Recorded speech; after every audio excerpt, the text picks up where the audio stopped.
Figure it out. Hello, this is Adam Koralik from Figured Out Productions. The following video is a video of some kind, and I hope you enjoy it. Hey everyone, welcome to the FigureItOutcast for February 2020. I am your host, Adam Koralik, and today I'm joined by a very special guest who I hope will introduce himself. Yeah, hey Adam, thanks for having me. My name's Retro Ralph. I run a YouTube channel sort of dedicated to keeping the nostalgia of retro gaming alive, but specifically arcade gaming. So I definitely focus a lot on arcades, arcade products, at-home arcades, all stuff like that. So we'll probably undoubtedly be touching on a few of those topics, I guess, today.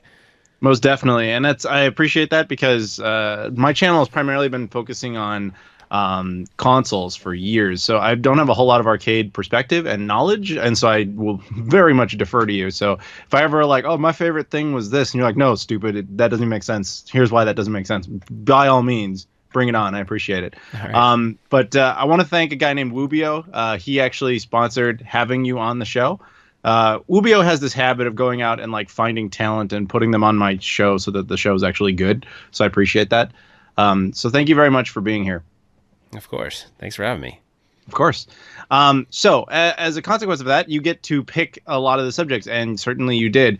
So the first subject that you wanted to talk about specifically was Rise of the 3/4 arcades. So I'm going to let you just explain this, and then, I don't know, just talk all you want about it. Yeah, so it's kind of interesting. So for years, I mean, I think you could probably relate to this. I think being someone that's into video games is, you kind of grew up. I'm about, I don't know, how old are you, Adam? Are you okay talking about that for a second? I'm 33. Okay, so you're 33, I'm 40. So I kind of grew up in the arcades, right? I mean, when friends and I got together to do something, it was like, hey, all our parents are going to drop us off at the arcades. And that was just what we did. You grabbed as many quarters as you could and you went there and you played for as long as you could. You tried to pick games that were kind of cheaper so you could play for longer a lot of times. And that was what we did. But one of the things that we'd always dream of, we'd watched shows like Silver Spoons and Saved by the Bell, and in the background you'd always see arcade games, and you're like, man, it'd be so cool to have one of those in my house. But it was unattainable, right? Every kid would have wanted one, but there would have been no chance to actually make that happen, unless, of course, you had a ton of money to throw at something like that. So, over the years, things started to. People started doing projects like MAME, which is like emulation software. So you could kind of like build a PC and play the games at home, but it still wasn't necessarily the same experience. And over the last, let's say, it's interesting because it's like over the last like 14, let's call it like a year and a half, companies started popping up, one specifically where they're making sort of scaled down versions of arcade machines that are, somewhat affordable. So it's like for the first time ever, you're able to sort of affordably buy, and it's not going to perfectly recreate the experience, but you're able to buy these mini arcade machines that actually have the graphics that you remember. We'll call it like Pac-Man or Galaga, or popular games like that. So it's just, I feel like all these companies in the retro game space, including consoles, they're trying to like pull on our nostalgic heartstrings, right? Like find a game that meant something to that generation as a kid. And, I'm sure there's got to be a game that you think about where you're like, man, I just love that game. And it makes you think about some period of time as a kid. And they're doing that same thing, except they're picking titles that span like generations. So it's like, someone in their 50s may have remembered playing Galaga, while someone in their 30s or 40s may remember playing, Turtles in Time or TMNT in the arcade. So it's interesting. I don't think that, you said you're more console based, but I'm sure there are games that have hung with you over the years that kind of like give you that childhood feeling, right?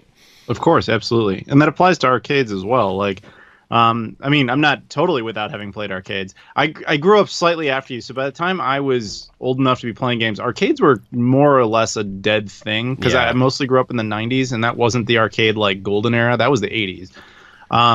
So in the 90s, all you really had for someone like my age would have been like whatever showed up at Chuck E. Cheese or the occasional bowling alley, or maybe, when we got older, there's Dave and Buster's and stuff, which is kind of a nice, throwback because they still keep arcades alive to an extent. But, I had my handful of games that I liked. Turtles, which you mentioned, of course, I was one of my favorites. My all-time is probably the Simpsons arcade, which I'm sure is a subject in of itself, but we can get back to that. And then there's a few others that I would really enjoy, things like the Lost World Jurassic Park arcade cabinet that Sega made. the Oh light gun yeah. shooter. I really like stuff like that. But yeah, Turtles and Simpsons especially is definitely screams to me like early childhood. And the cool thing is, and you're definitely on the money there when you talk about the nostalgia thing. Is I've always said that our generation is basically the nostalgia generation. Like we just want everything back the way it was, Yeah. in regardless of what that actually means. And so I think the funny thing about arcades was that it was never really practical to give you the arcade experience, though they've been trying to do so forever. Like, the Genesis was, like, oh, look, come get the arcade experience at home. It's not quite right, but it's there. And every console up till like the Dreamcast was like, we'll give you the arcade experience. The only one that ever really did was like Neo Geo stuff, which was like basically perfect. But I think the issue was always, unlike these like, console clones that can throw like emulators on and have like 100 games on it, arcade cabinets require big physical hardware. And I think it's very cool that we've actually reached a point within the last year where it's now practical to have people actually go out and buy basically these, put it together cabinets for like one or two games. And I'm sure you know all about that. Yeah, yeah. I mean, that's actually the funny thing is it's the concept of bringing sort of like the arcade at home. Obviously, Dreamcast. You said Dreamcast. That actually was like one of the consoles I feel like had really great arcade ports. Like the ports of those games are actually really really good. So they did a good job. But there was other companies throughout time that have tried. Like Namco tried. They had this little. They had an arcade cabinet. It wasn't, the quality of the cabinet wasn't very good. It actually had a CRT monitor in it, believe it or not. Like it didn't have, it was still on the cusp of it, their LCDs weren't like, all over the place like they are now. Like you don't expect anything to have a tube television like in it anymore, but they tried and it just, I don't know. I don't know whether it was pricing or people were just not into it at the time, but it had very limited success. You'll find them now on like eBay for like $100, and they're not worth picking up. They're kind of pieces of junk. And then, I think a lot of time went by, and then the first company to kind of try it again, and try to see if they could make it feasible was this company Arcade One Up, and they got a little bit of flack at first because when they came out, it wasn't perfect. There were some issues with it, and I honestly think the company as a whole, if you look at the history of the company, they were a toy company. Their biggest hit was Hatchimals, so like. A company that makes freaking Hatchimals is trying to like make a reputable arcade product.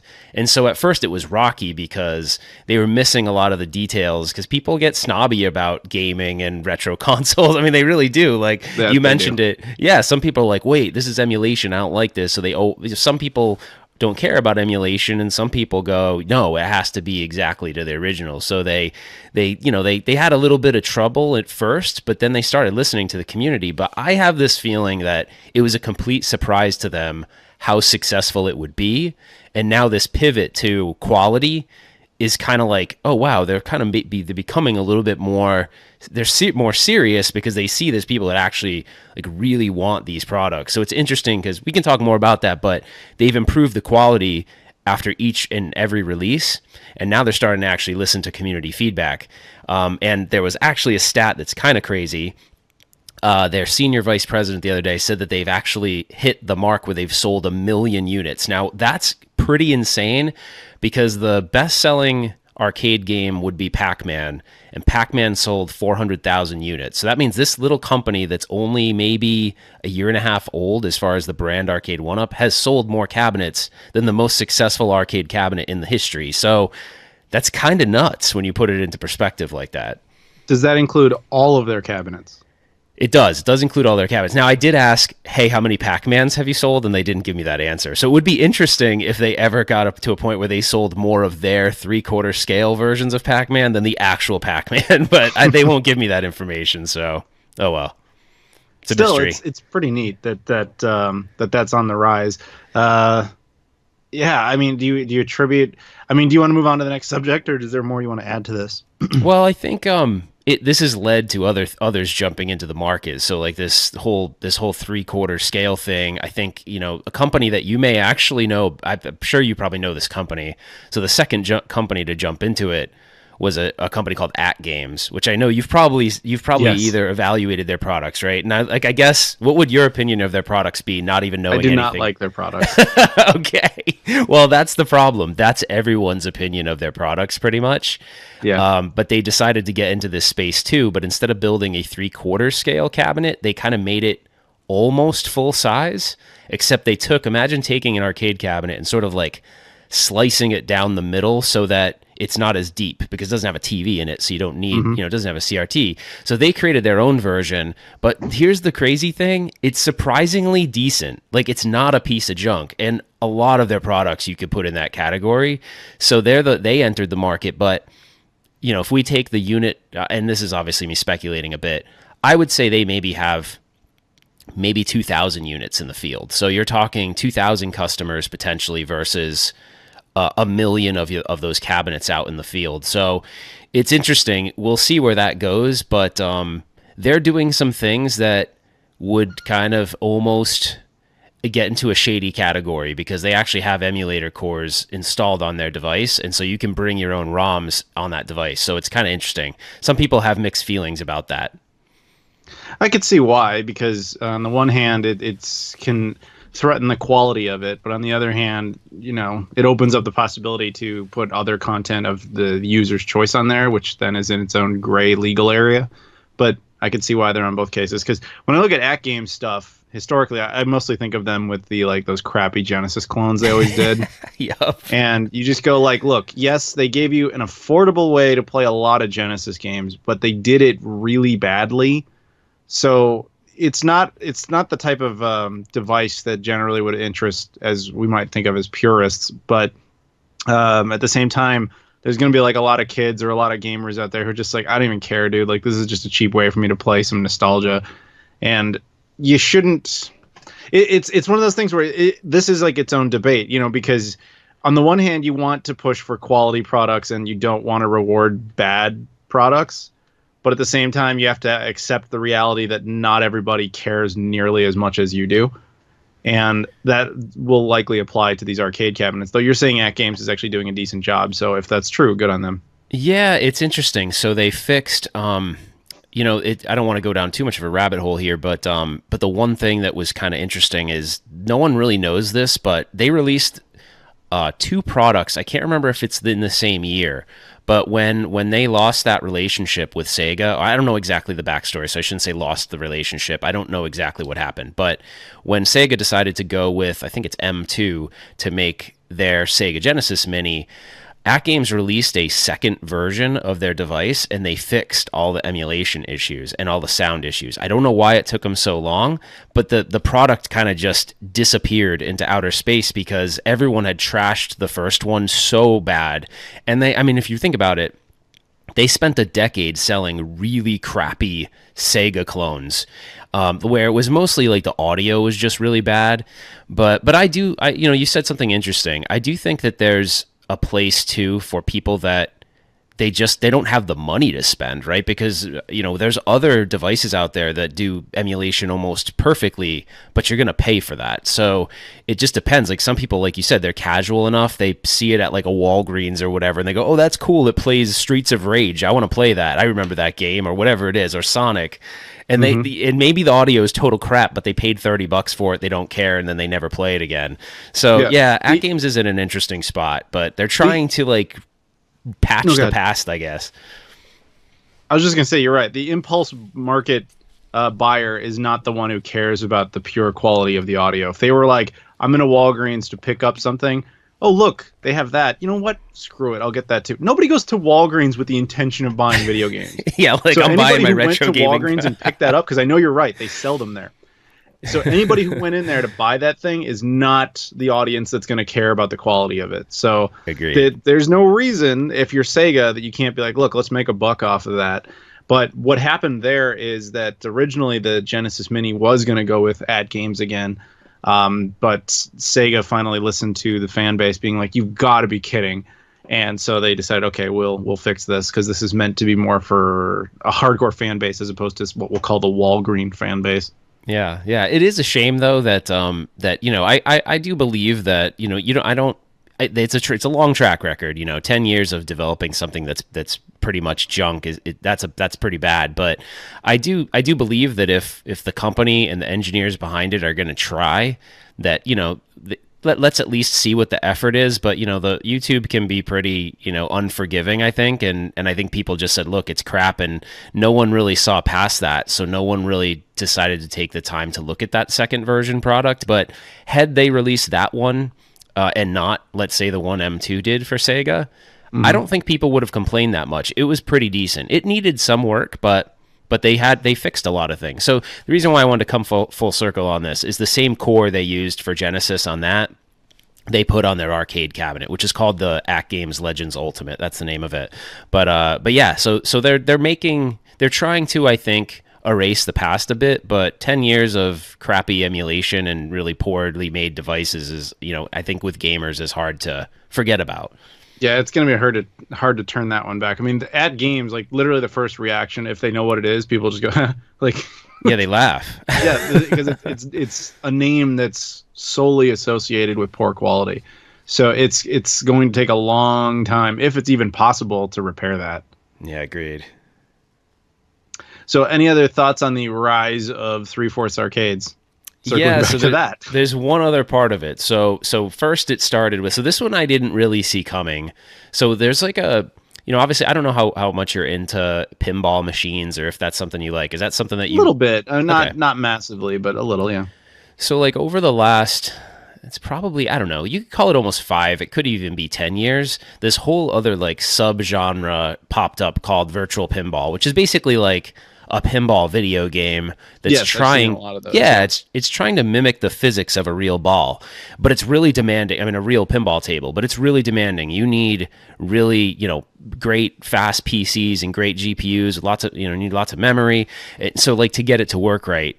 So I never really anticipated someone would come out with like a mini version of that. But then there was this like out of nowhere, this company popped up, another toy company called Toy Shock, which was like, it was really weird because they made RC cars, and all of a sudden they like bam dropped this virtual pinball device on the market, and I was like, okay, and it has some issues, but like aesthetically it looks pretty good. Like it kind of looks like a pinball machine, and so but like shrunken down.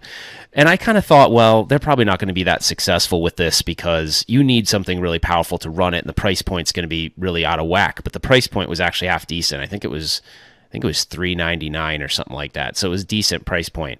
Well, then, come CES this past year that just passed a month or two ago.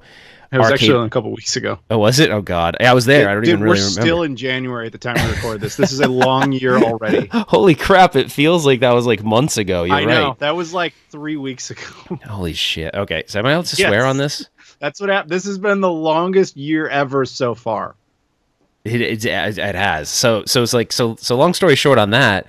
So we get to CES, and then in the Arcade 1-Up booth, which is like sort of the godfather of this genre really now, or this, this new, upcoming genre, this 3/4 scale, they announce a pinball machine, and it's like this bitchin' Star Wars pinball machine. And I'm like, what the hell? Like, we kind of knew they were going to do it, but it looked really good. And it had, so something that really adds to the cost is this idea that you use devices like solenoids to sort of give you the effect. Like when I hit a ball, it's actually like making it's supposed to make it sound and feel like it did in the arcade when you played a pinball machine. And so they had that in there. They had in pinball there's this notion that you can nudge the machine, and they actually have accelerometers in it like you would have in like a phone, where if you nudge it, it knows that it nudged it, and it would actually nudge it in real life. Like it's really crazy, but their price point is supposedly targeting like $600. And I own one of these pinball machines, like a legitimate one with like a 42-inch screen, and they're freaking expensive, man. So I don't know how they're doing this. I don't know if it's just that parts from China have just got so cheap that they can make it feasible, but they're doing it. And so now it's like, now we have pinball too. So I think there's going to be a lot of people excited about that. So correct me if I'm wrong, because when you're talking about this, what I'm envisioning is more or less an actual pinball machine, thinner, smaller, but instead of like physical where it's got glass and a whole bunch of stuff underneath, you essentially have like a giant screen, and then on the screen you're loading out different maps, if you want to call them that, but they're really just replicas of previous pinball machines throughout the ages. Is that a thing, or is that what they're going towards? No, it's exactly what it is. So in this case, it's the screens are smaller, but in the one, like they do sell some for thousands of dollars with big 42-inch screens, but these are like more the 24/32 kind of inch size. And what it is it's basically, they take, they basically scan the original tables. And then, if you almost think about it, it's almost like if you're into Photoshop and you understand like layering and everything, they kind of create all the layers of sort of the art that you'd need to compile to make the table look as realistic as possible. And then it gets it gets really complicated after that, because it gets into like the physics of it. Like, how would a ball, if I hit the ball with this flipper, like what rate would it drop down? And so that's where the GPUs, like you really do need a good GPU. So this first one that came out by that company, Toy Shock, it wasn't running at 60 frames per second. The ball kind of felt like it was floating. So for me, I was like, well, if I'm going to pay $400 for this, I could buy like a DIY kit and build my own. So like I'm wasting my money if I buy this. But again, it kind of goes back to what you said earlier. Maybe the casual gamer doesn't give a crap about that, right? Maybe he goes, hey, it's good enough. I like But the this. casual gamer is not going to plop down $400 on impulse Maybe not. pinball machine. That's the other part of that. But however, I do believe that there is a market for this. I just believe you're right that the technologically and financially they don't sync up yet. So this has to kind of eke it out with like the super hardcore fans for a few years. If that works, you could definitely get to a point where they're kind of like the 3/4 arcade cabinets now. Those things are like less than $200, right?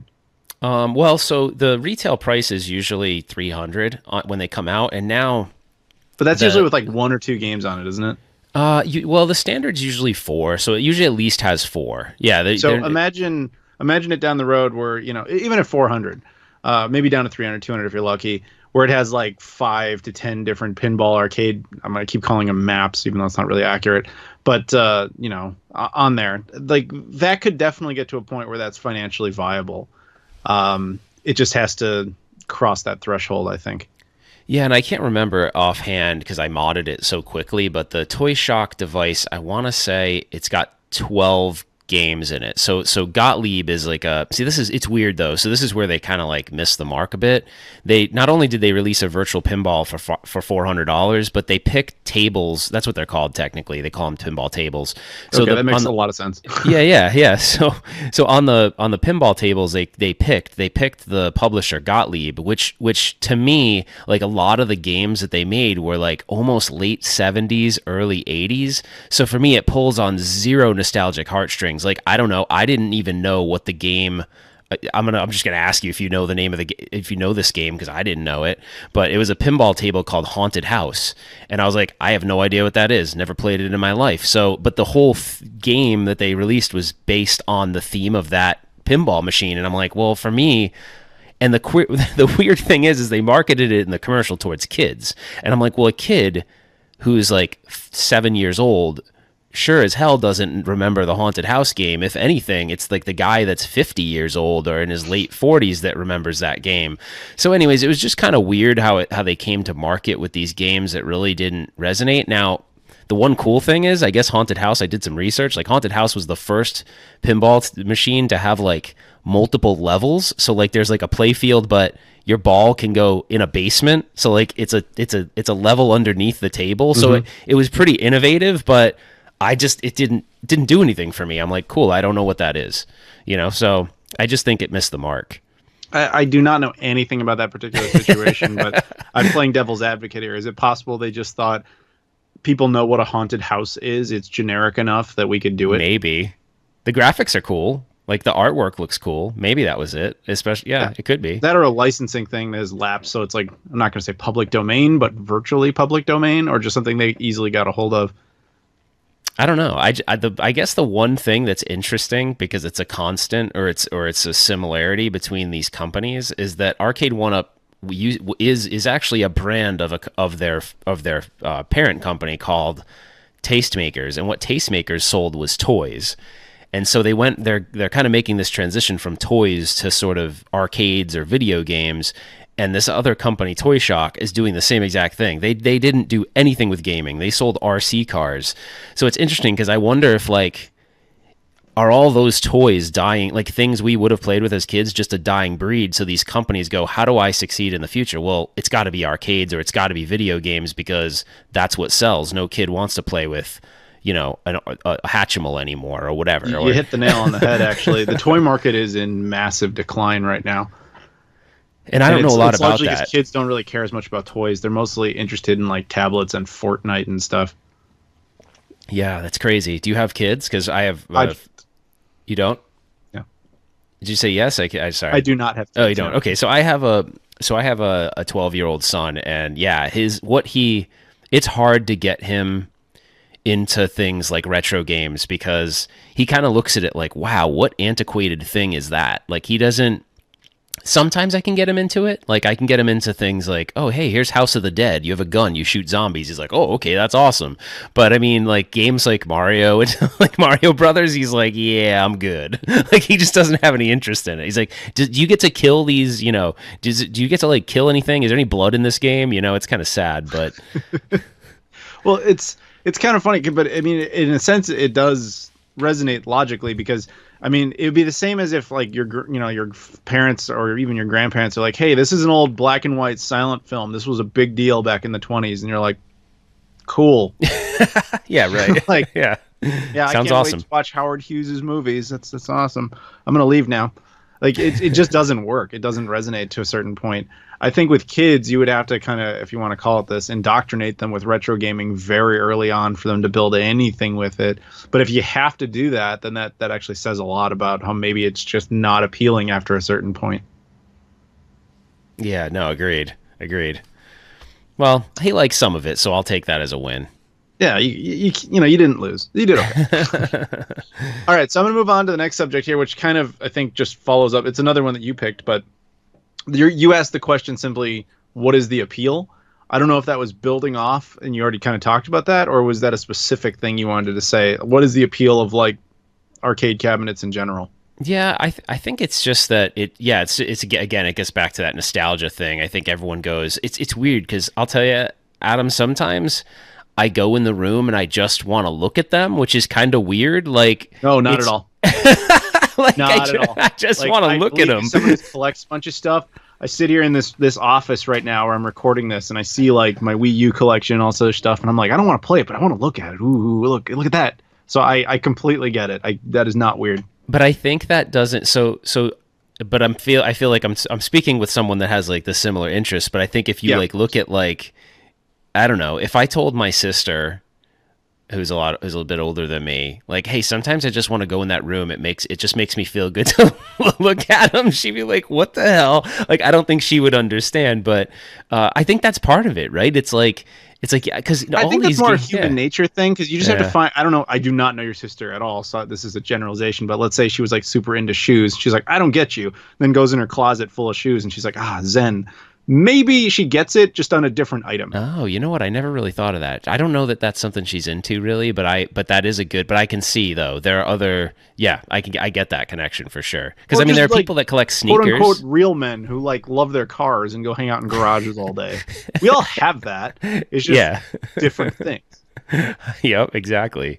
So I just, so a lot of it has to do with that. I think the appeal is they want to, I think everyone, here's one thing that kind of comes to mind a lot is that a lot of us are getting to the age where, when we were playing these as kids, we didn't really have a lot of money, and our parents might have bought us one game every now and then, or for a birthday or whatever, Christmas.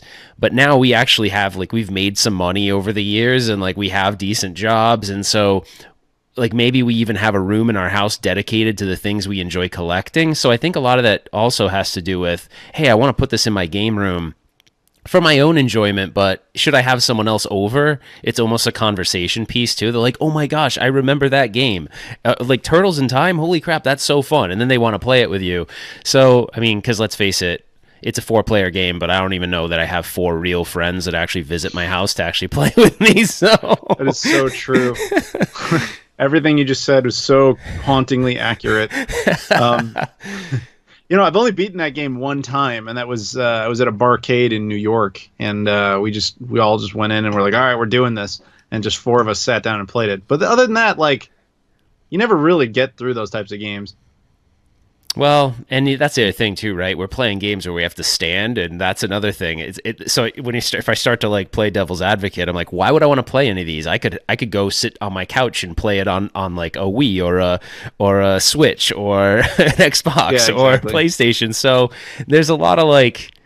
That's what's interesting is that this company is that successful, yet you're standing up playing games on something that would seem to be like a very old way to do something. But again, I think it all kind of points back to that nostalgia. But one thing that is probably an unpopular thing to say is I do wonder how many people play them versus like just have them as conversation pieces, you know? Like, I'm not saying they don't play them, but they probably don't play them nearly as much as you would think. We are more simpatico than you think, because I was actually going to say, like, this is going to be unpopular, but I have to wonder how frustrated the engineers of these games or the arcades get, because they're like, look, we've done tests. People are just buying these things, and they're not really playing them. They're just kind of showing them off. But at the same time, they're also bitching about them being inaccurate and not correct. What do they know? They never get through them.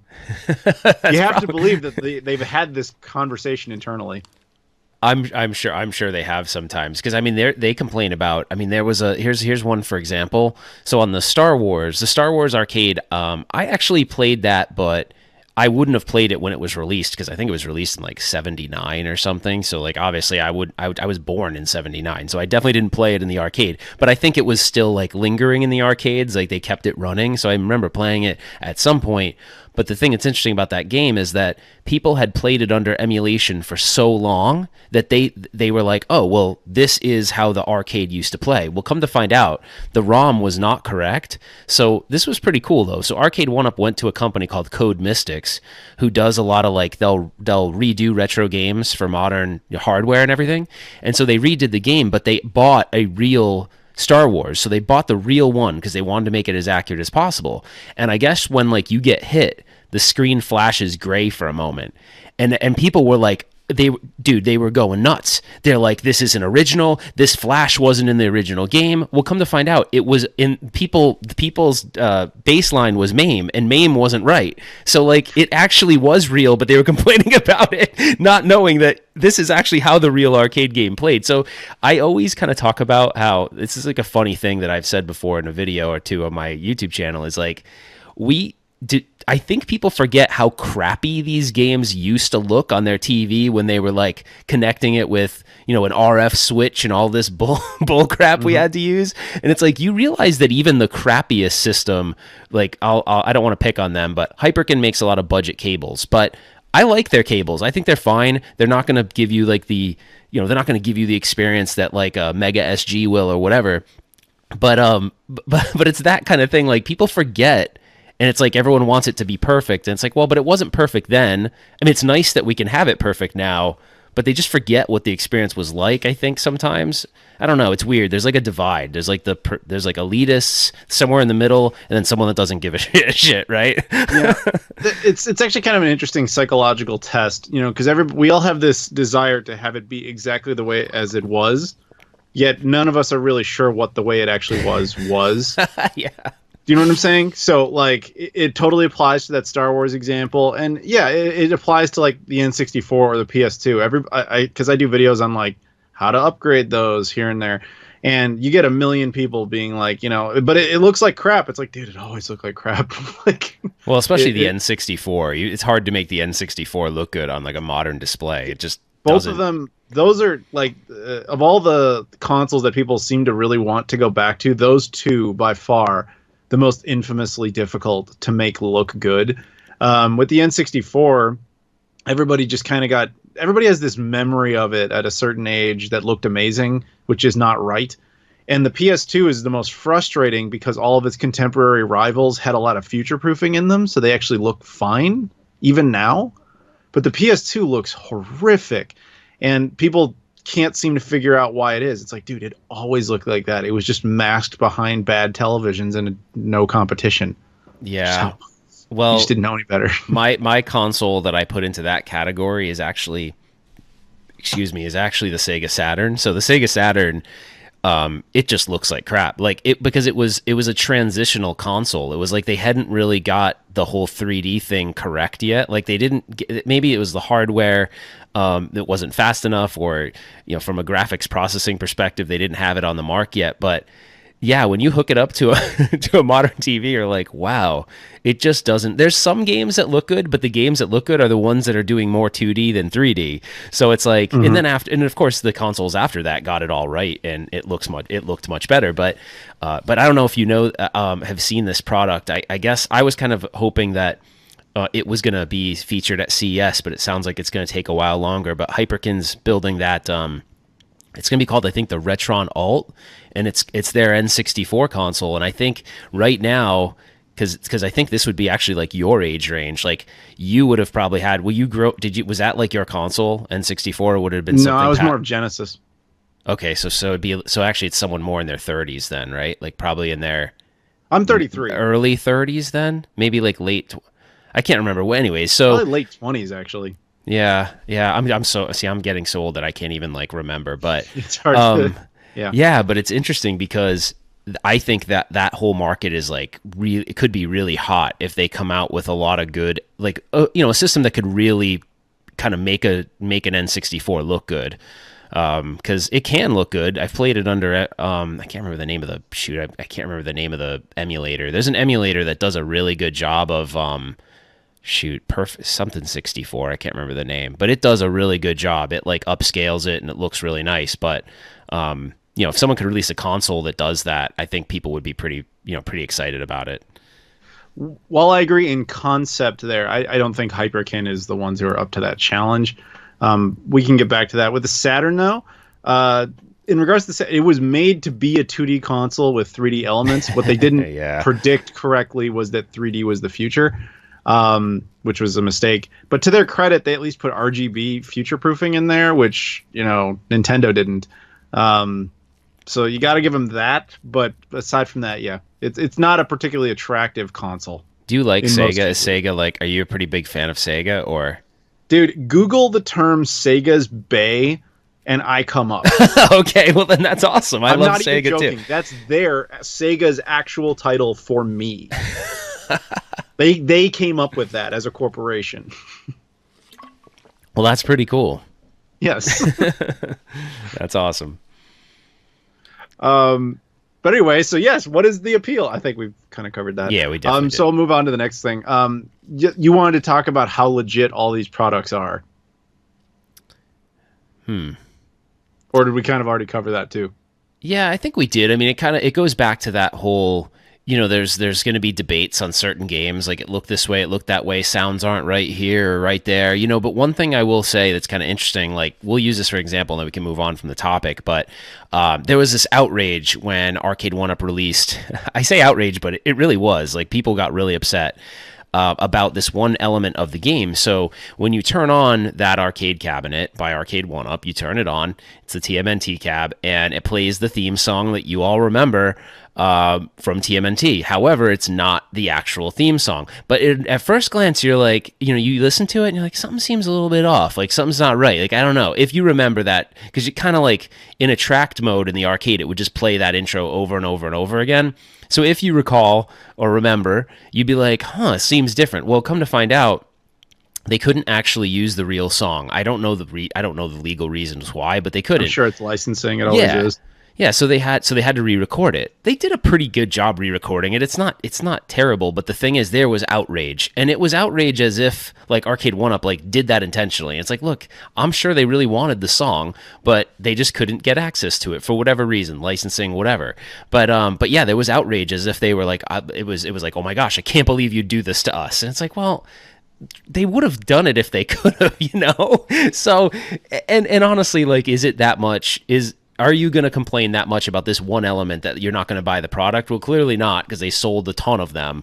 But it was just kind of interesting. It's stuff like that. Like, are they legit? And some of it has to do with, the next one that they're kind of struggling with is NBA Jam. They've only got about, I guess, like 90% of the roster licensed for use. So when they release that cabinet coming up here in like, I don't know, probably sometime this year, which they featured that at CES, but they don't have the whole player roster. And the reason why is because I don't know all the issues with this, but I guess like if you're an NBA player, then you're in some sort of like it's like NBA Players Retirement Association, and so you have to like get with them because you're using their likeness or whatever. And some of the players aren't actually part of that organization, so I guess it makes it harder to license it. Like you have to actually go out and reach out to that player individually. Mm-hmm.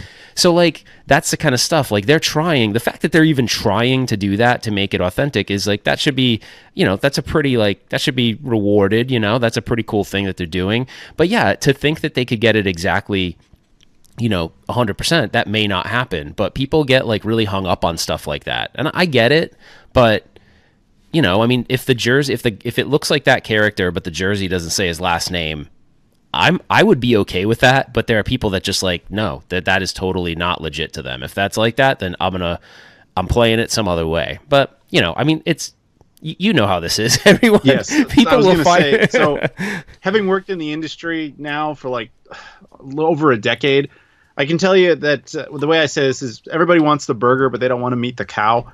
The thing with the industry is it's there's a lot of stuff that happens or doesn't happen, and it's rarely based on like deviousness. It's mostly based on incompetence or people just trying their best.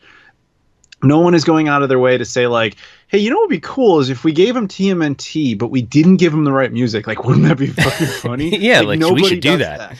The reason stuff like that can't happen is not to betray you. It's because somebody holds the rights to that and they're not allowed access to it.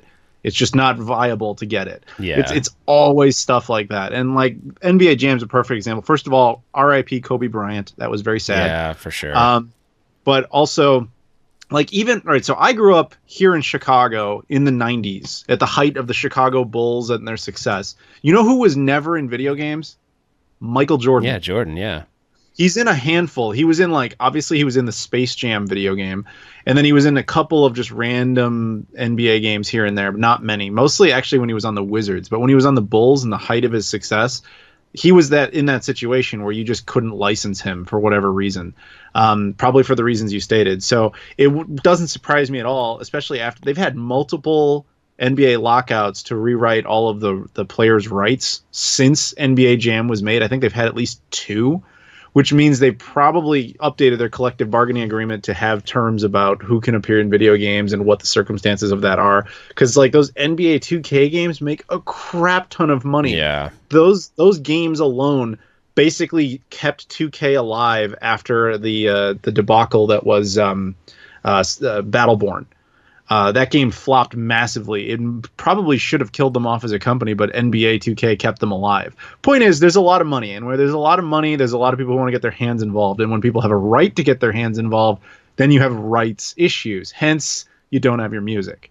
Yeah, yep, yeah, exactly. You know, you made me think. Do you have any idea how many times the Ninja Turtle brand has changed hands since Konami made that game? Is it Nickelodeon that owns the rights to it now? Nickelodeon is the current one. Yeah.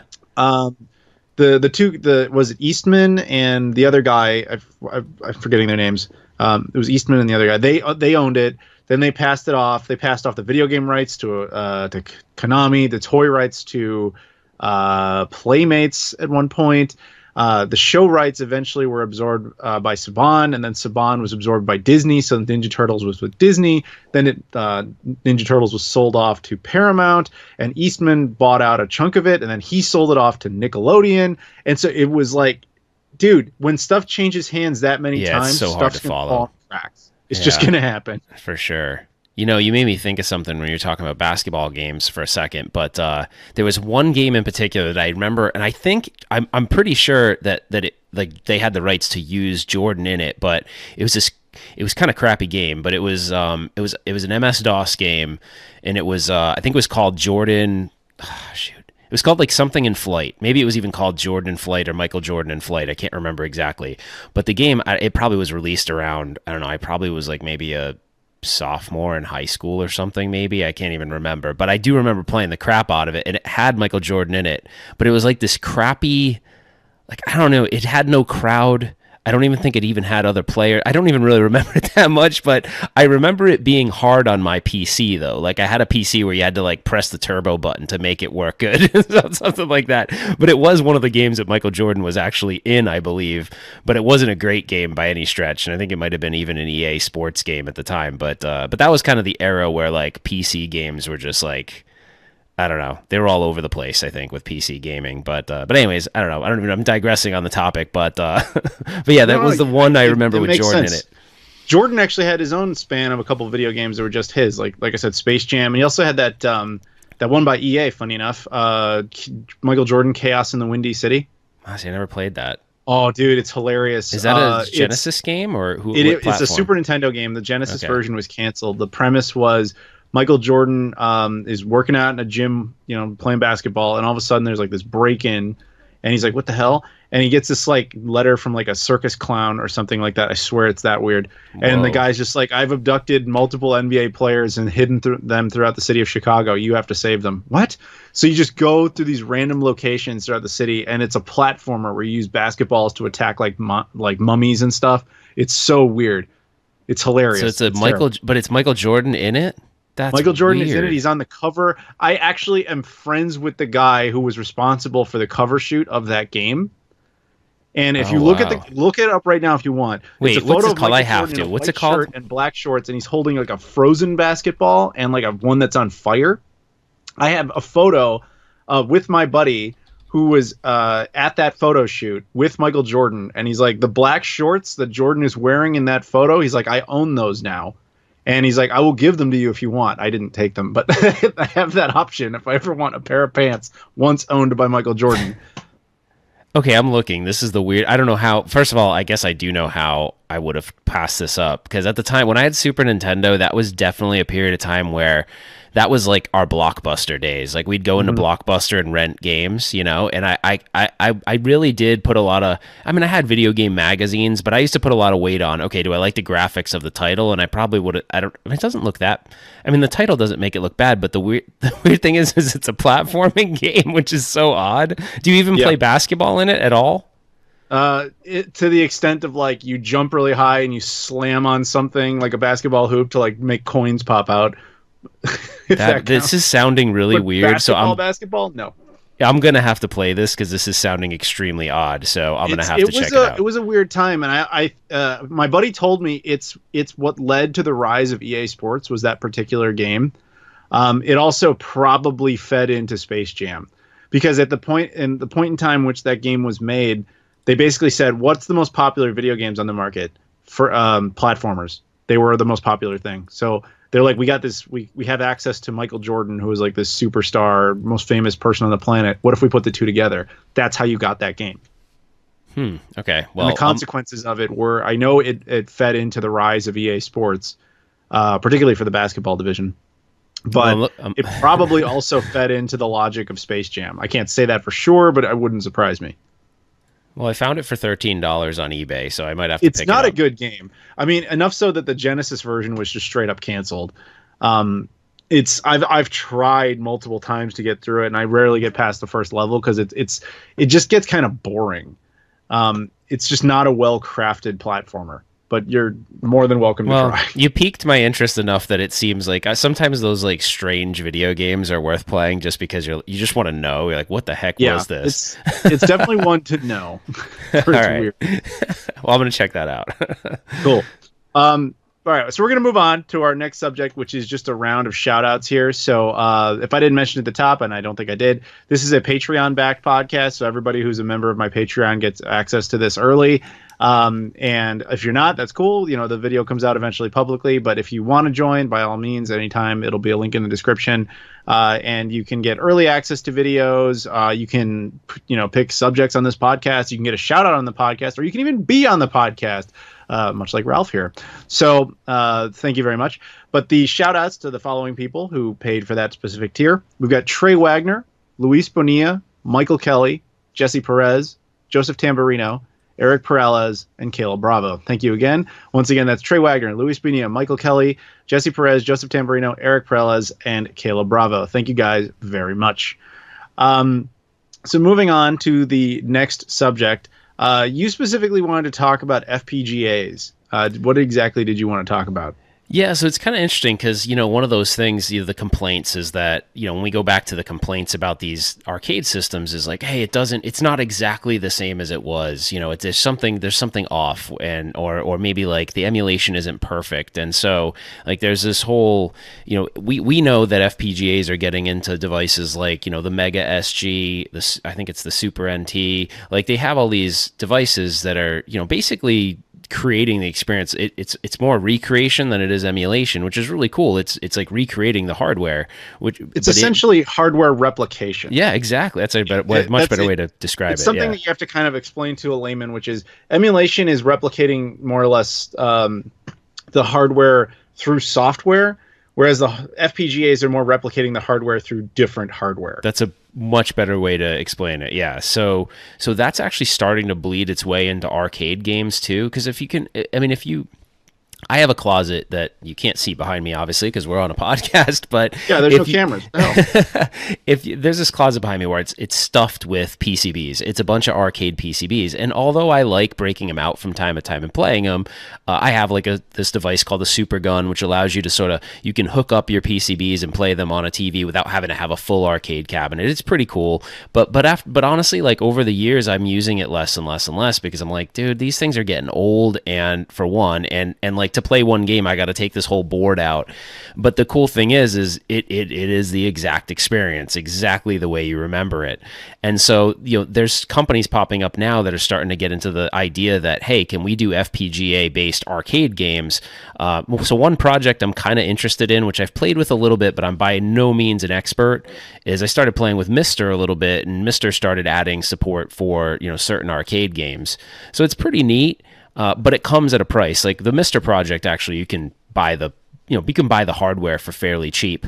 But like, if you look at companies that are using FPGAs in their platform, like let's say the Mega SG on the Genesis side of the house, like it's pretty expensive. I don't remember what it costs now. It's over $200, I think, still. So it's not for everybody, but it's pretty remarkable, like how good it actually looks. But to me, the Mega SG looks better than my Genesis ever looked, which is kind of interesting. And I've said that before. I'm like, guys, this is crazy because there's no possible way that it looked this good before. And then they have like all sorts of things, like you can apply filters and scan lines and all that stuff. So I do think that the direction is headed toward FPGAs. And I think over time, they'll probably just continue to get cheaper and cheaper and cheaper.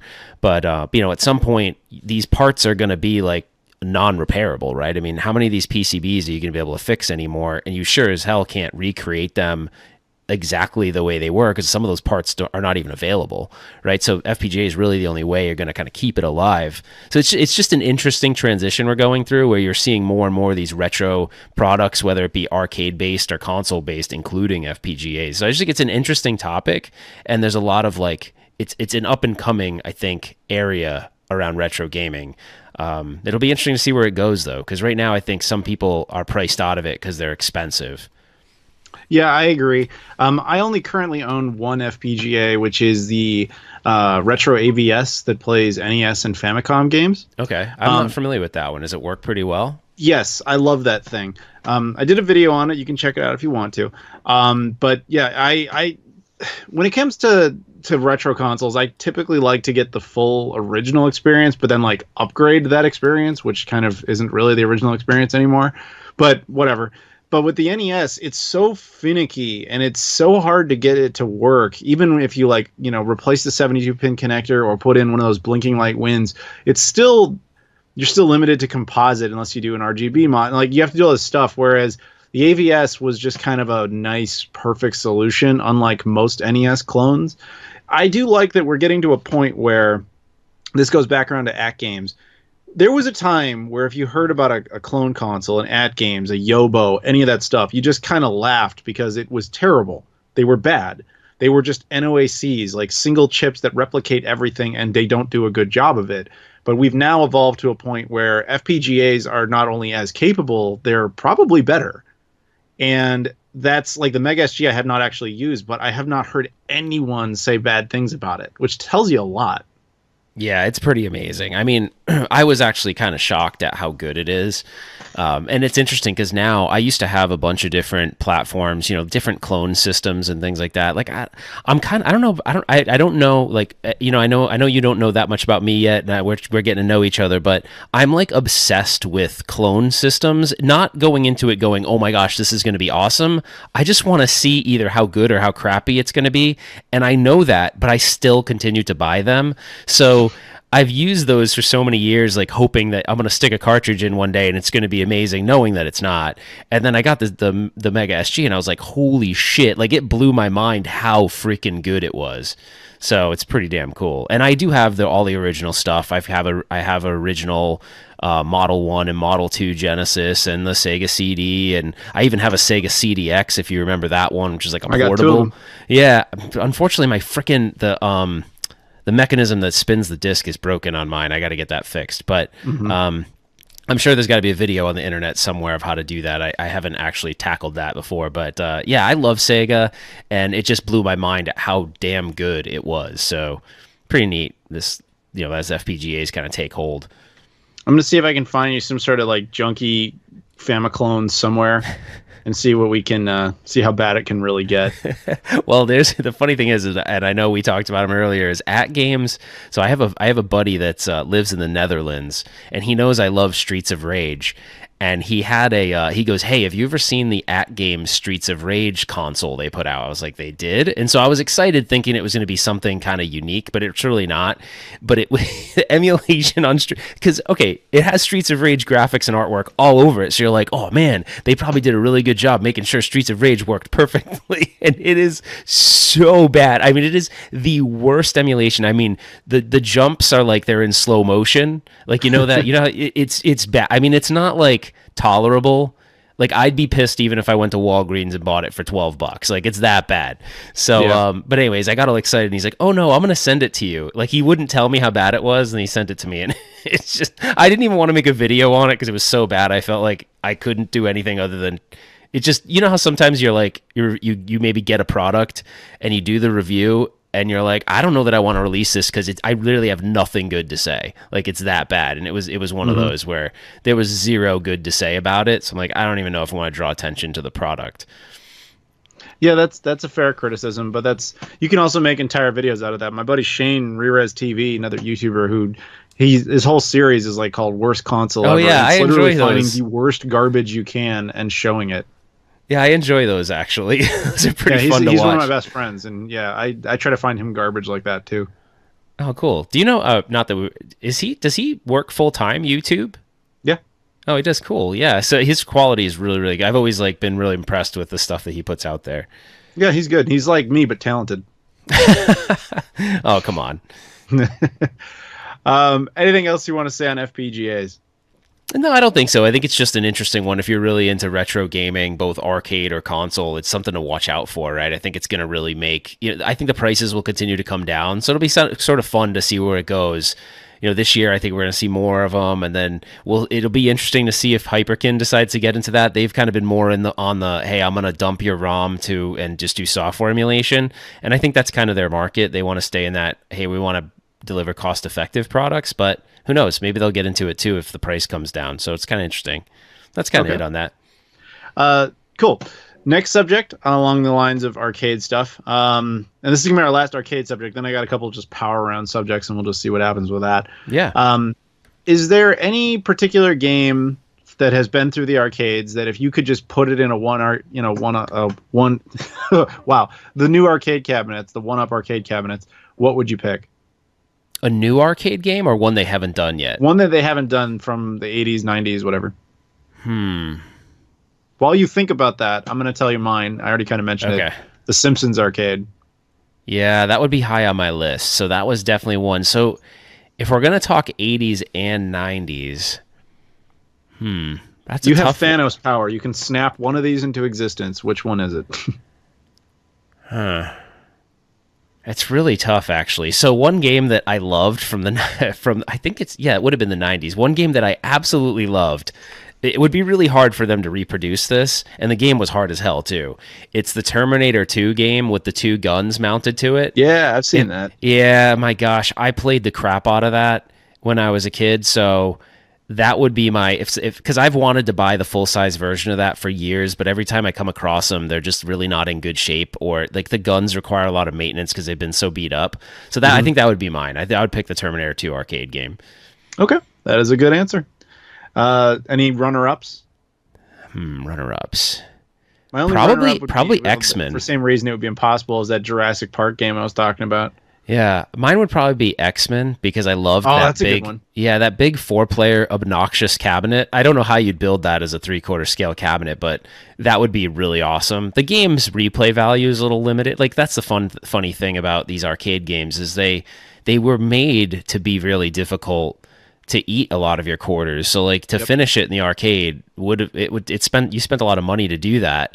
And so having them in the arcade cabinet form is kind of interesting because like even Turtles, it after you beat it, you're just kind of like, oh, I don't know that I'm going to go back and play it as much. So some of those like side-scrolling beat 'em ups, the replay value of them is a little limited, but I would still buy if they had the X-Men one, I'd still buy it. I don't care. I'd still buy it. Fair enough.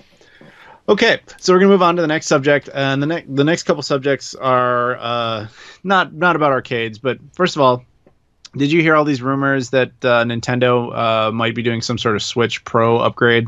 I did hear that, yeah. All right, so they're now denying it themselves, saying like that's not a thing, which could be true, but at the same time, Nintendo is known for lying to us. So, do you have any thoughts on that matter?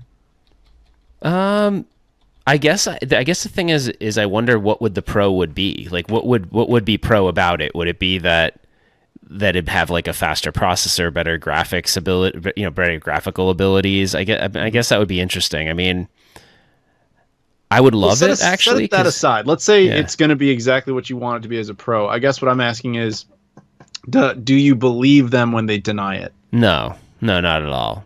I think they're totally not truthful. I couldn't find which division denied this. If it's the American division, then I'm inclined to believe it. If it's the Japanese division that denied it, then I'm inclined not to believe it. The way that I forget what the libel laws, I think it is, work between the U.S. and Japan is publicly companies are not allowed to quote unquote lie to you in the U.S., but in Japan they don't have that restriction. They do what's just kind of in the best interests of their company. They're allowed to get away with that. So if Nintendo Japan's saying, "Oh no, there's not going to be a Switch upgrade," I'll bet you there is.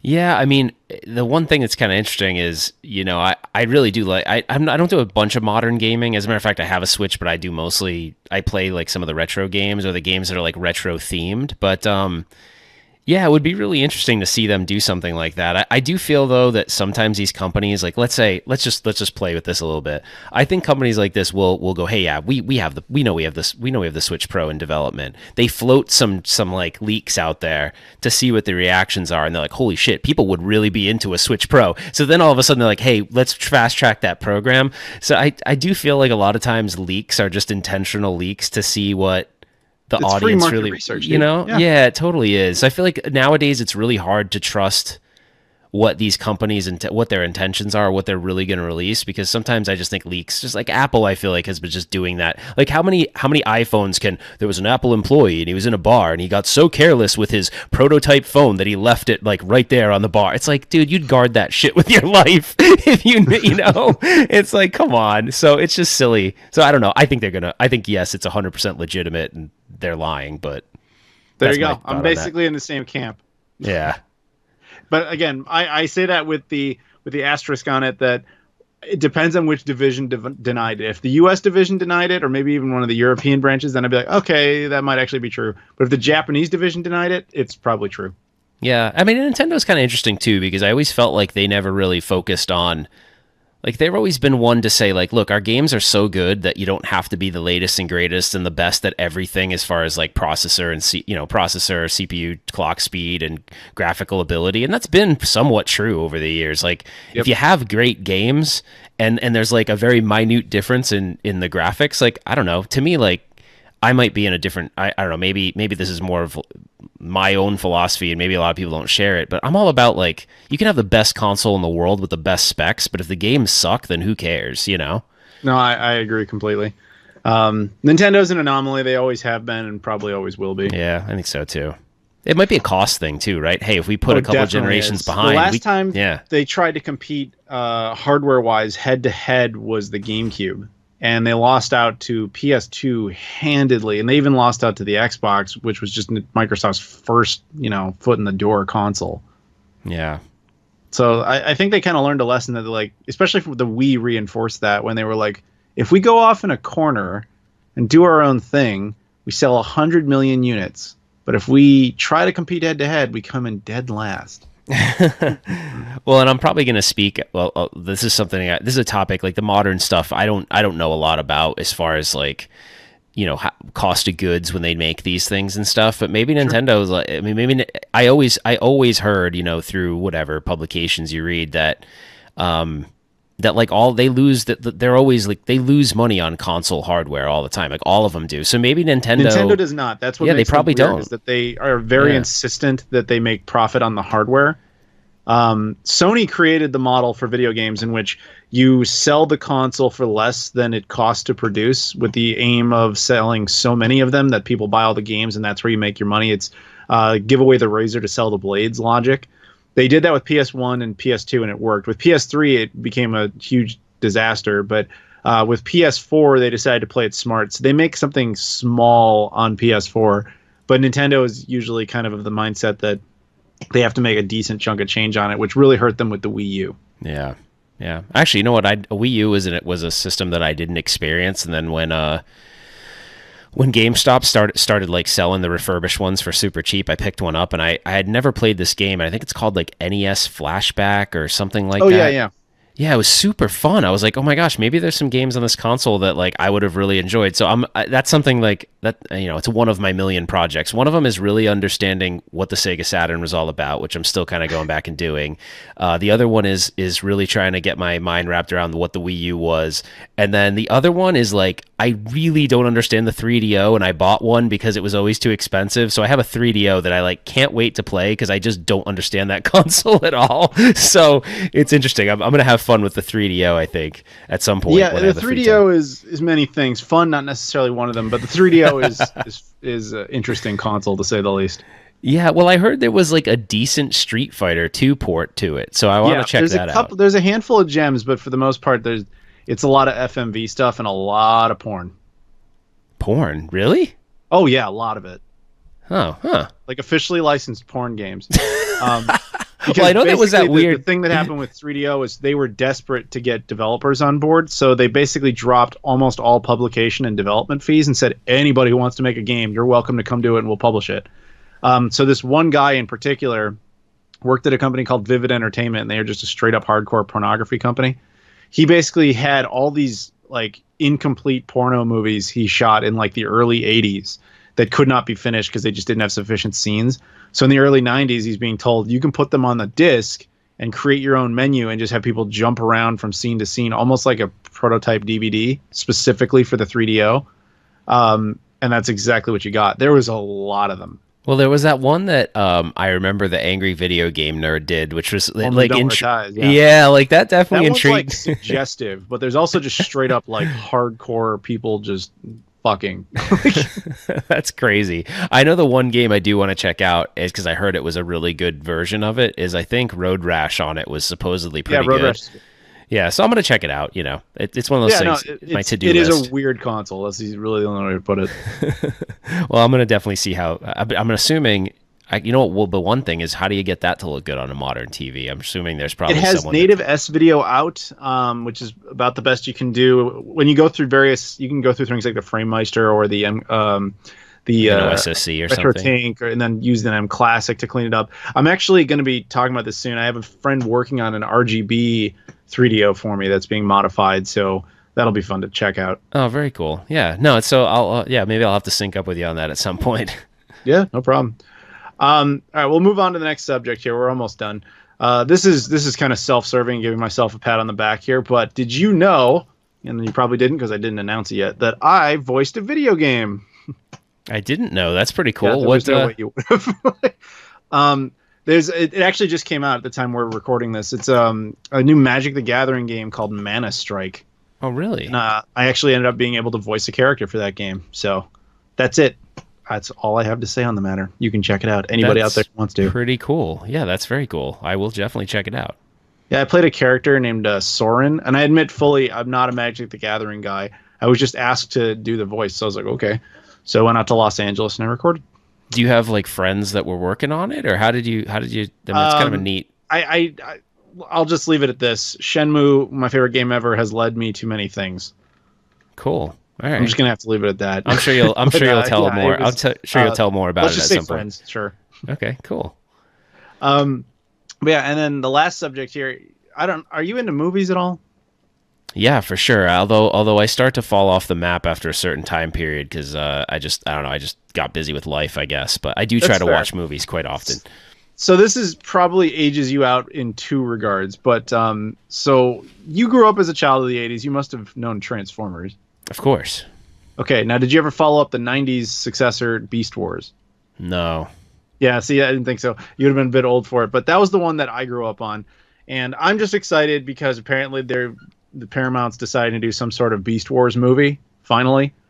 And I'm looking at the graphics of it. But I'm looking forward to it. I'm looking at it going, I've never heard of this before. Yeah, I'm looking at it. You disappoint me, son. I'll have to check it out, I guess, if it's... No, you couldn't go back to that show at this point. It came out in 95. You'd be like, I don't get it. But they're making a movie, is what you're saying. They're making a movie based on... It was... after the events of the original Transformers, like, hundreds of years later, but then their descendants get stuck in Earth in the past, and then they have like the Beast Wars on Earth, prototype Earth. It was a really good show that did not let you realize how good it was until it was like in its second and third seasons when you realize like all along there was a whole point to all this stuff. It wasn't just a kiddie episodic show. Anyway, all I'm saying is it could be a really good show, a really good movie anyway, if the Michael Bay universe hadn't been terrible. But with that being a terrible start, there's really nowhere for it to go. So I don't think they'll do it right. Well, I guess it's to be seen, right? But yeah, that's about all I can say. Oh, cool. All right, I guess that'll basically do it. I want to give once again shout outs to all our Patreon backers, which would be Trey Wagner, Luis Bonilla, Michael Kelly, Joseph Perez, Joseph Tamburino, Eric Perez, and Caleb Bravo. Also Wubio for having brought you on, Ralph. Much appreciated. Anything else you'd like to say? Yeah, just thanks for having me on for one, and then if those of you that are interested, go check out my YouTube channel. It's actually Retro Ralph, so it's just Retro Ralph on YouTube. And then the other thing, I run a Sunday show, which is kind of like a podcast, but it's video, so it's on YouTube, but it's called the One Up Weekly. I know people get it confused, like it's all only One Up, but we just used One Up as like an arcade term. But yeah, we cover arcade games, console games, emulation, all sorts of stuff. A lot of the similar stuff that you probably talk about, but we talk about that every Sunday. Except I don't know about this Sunday because I think it's Super Bowl Sunday, so we may not have a show. But yeah, definitely go check that out. Are you rooting for anybody specific? No, I'm not a huge, I'm not like a huge football fan. So I like watching it, but playing. Yeah, I know it's the 49ers and someone. Which I'm sure if you have any sports fans, they're going to be like, dude, you don't know who's playing. And we talked about Kobe? We did our NBA we did, stuff. Yeah, that's really sad. NBA, I pay attention to, but not the NFL. I live in Chicago. All I know about the Bears is that they're garbage. Okay. Maybe that's all you need to know. That have not won a title. The only Chicago team that has not won a title in my lifetime. So that's really all I can really say. Well, I can't add any value to this, so I'm just gonna bow out at this point. Fair enough. Thanks everybody for watching. Please like, comment, subscribe. Go check out Ralph. And Ralph, thank you very much for joining me. All right, thanks, Adam. Take care. Thanks.